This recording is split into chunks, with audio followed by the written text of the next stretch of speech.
Assalamualaikum, selamat petang. Hari ni 2 bulan 6 2020. 26 6 hari 2 bulan 6 2026. 2 bulan 6 2 Jun 26 16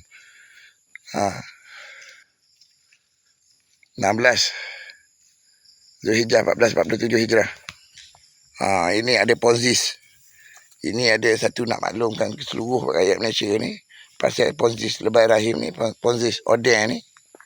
Ponzis ni merujuk kepada pakar scam Ponzi. Okey, pakar scam Ponzi. Okey. Yang ada nama Bozzi. Bozzi tu kan. Ponzi tu kan. Ada sistem lantun-lantun tu kan. Dia bertingkat-tingkat punya. Yang macam mana aplikasi tu Pak Dino ni buat dengan tim dia tu. Ponzi. Kan. Yang aku ni menjadi mangsa dia 6 kali tempat tu. Kan insurans pekerjaan tu 6 kali tu. 6 tempat dia tukar tempat kerja.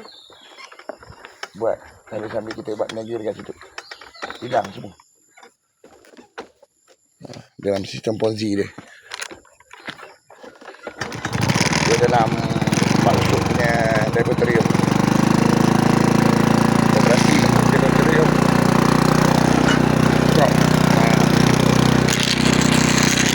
Syabu laboratorium Prop. Itu namakan benda tu. Yang Pak Usuk, geng-geng Usuk A ni.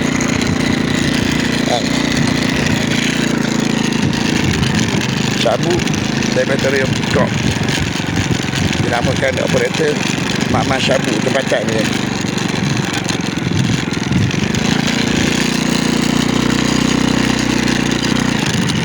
Dia dalam sistem Ponzi. Tingkatan Ponzi. Dia ada pakar dalam sistem Ponzi. Sistem Ponzi. Sistem Ponzi. Pakar Ponzi.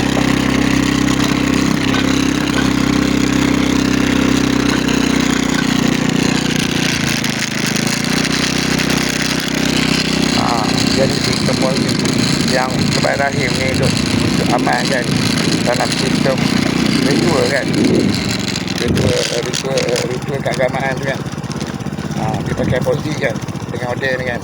Macam mana bangunan kita buat bina dekat situ.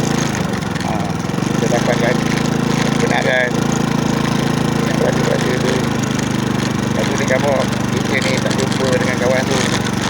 Kita ni tak bertemu dengan kawan tu. Dapat keputusan yang beradik-beradik fikir tu mari tolong ni macam mana ni. Nama yang dia pakai untuk buat tuduhan mahkamah tu nama saya.